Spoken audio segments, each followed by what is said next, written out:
jalapenos I'm going to try today, but I usually use Serrano chilies. So we'll see how it goes. And then salt, of course.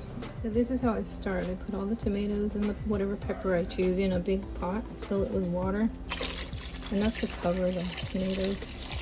Maybe about halfway full. It might not cover them all because they float. So anyway, the purpose of this is to bring it to a boil until the tomatoes crack at the top. Then you'll know they're ready.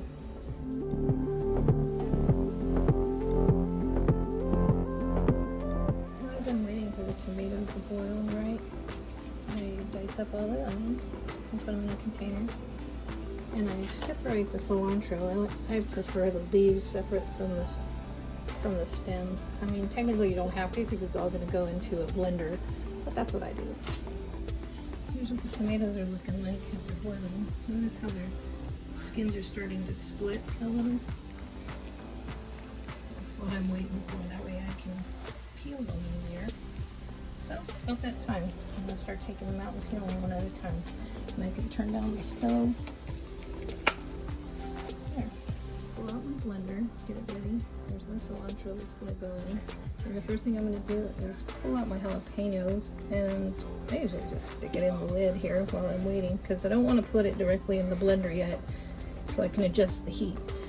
So anyway, the first thing I do is take out the tomato that I see has the biggest cuts. You have the skin split, and then I go ahead and just peel it with a fork.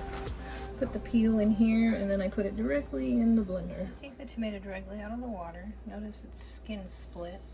Now you can use the fork to peel off the skin, or you can use it just to hold it. Now that my hands are pretty much used to the heat, I found just removing the skin by hand seems to be easier, but you could use a fork to do that. So it's up to you. Like that. So then after that process, I find the core right there, reposition my fork, probably this way. It's going to be hard to do this with two hands. And then I'll decore the core out before I put it into the blender with all the others. Ta-da. Notice all the juice that's in this bowl. I don't like to get rid of that, so what I'll do is remove just the skins and discard them, and then I'll go ahead and pour the juice back into the blender too. Tomatoes are peeled and decored. They're ready to go. What I do is I start by adding just a few handfuls of cilantro. Like about that I'll start with, and I'll add a little bit of salt. This is 2 tablespoons, so I'm just gonna add a little bit to start. Sea salt. And then I'll put the lid on and go ahead and blend that up. And I'll go ahead and add one of the jalapenos. I'm gonna do the small one because I'm not sure how spicy they are. We'll blend that up, give it a sample, and then you adjust your salt and peppers and cilantro per your taste.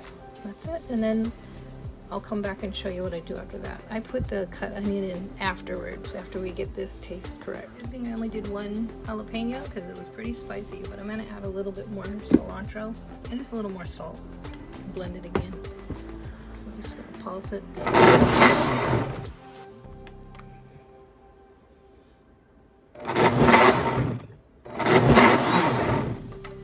about it. Let me taste my salsa.